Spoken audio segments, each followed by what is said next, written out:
There's a mysterious line in the Bible, tucked away in the book of Genesis, one that has puzzled readers, scholars, and believers for thousands of years. It says the Nephilim were on the earth in those days, and also afterward, when the sons of God went to the daughters of men and had children by them, they were the heroes of old men of renown. Genesis 6. For and with that one sentence, the questions begin. Who were the Nephilim? Were they giants, angels, demons? Were they real or symbolic? Why are they even mentioned in the Bible? And what can we learn from them today? This is the story of mystery, rebellion, and judgment. It's a story that spans from Genesis to Numbers to the book of Jude and beyond, and it begins in the days before the flood. When something unnatural walked the earth, let's go back to the beginning, before the flood, when giants walked the earth. In the early chapters of Genesis, humanity is multiplying and filling the earth. But it's not peaceful time. It's time of growing wickedness, pride, and violence. Genesis 6 opens with this strange and striking passage. When human beings began to increase in number on the earth and daughters were born to them, the sons of God saw that the daughters of humans were beautiful, and they married any of them they chose. Genesis 6, 1, 2. It sounds simple on the surface. Marriage, family, growth. But something is deeply wrong. The Bible then tells us the Nephilim were on the earth in those days, and also afterward. So were these the sons of God? And what exactly are the Nephilim? Let's pause and unpack this.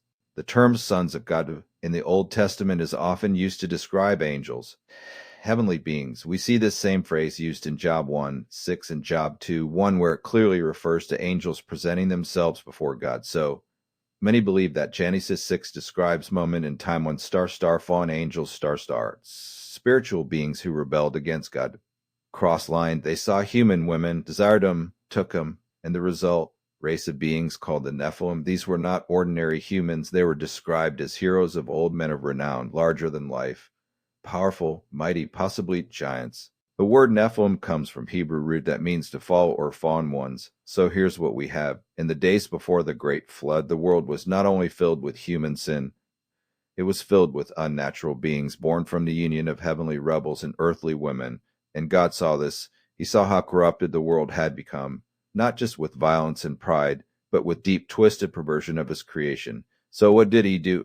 He decided to start over. Genesis 6:5 says, the Lord saw how great the wickedness of the human race had become on the earth, and that every inclination of the thoughts of the human heart was only evil all the time. That verse is heartbreaking. Every thought, every motive, every dream corrupted. God was grieved, and so he made decree. I will wipe from the face of the earth the human race I have created, for I regret that I have made them. But in the middle of that judgment, one man stood out. Noah, a man who walked with God, a man who found favor in the eyes of the Lord. And God told him to build an ark, a massive ship that would carry his family and pairs of every kind of animal, because God was sending a flood that would wash away the violence, the corruption, and the Nephilim. It's important to understand. The flood wasn't just about human sin. It was also about undoing something unnatural that had taken root on the earth. The Nephilim represented crossing of boundaries that never have been crossed. So the rains came, the waters rose, and every living thing on the surface of the earth perished. But the story didn't end there. The flood ended. Noah's family stepped off the ark into a new, clean world, and for time, peace returned. But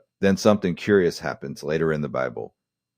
Long after the flood, we hear about star giants against star. In Numbers 13:33, when the Israelites are scouting the promised land, they report, star. We saw the Nephilim there. We like grasshoppers in our own eyes, and we looked the same to them. Star. Wait, weren't the Nephilim wiped out in the flood? Apparently, they came back.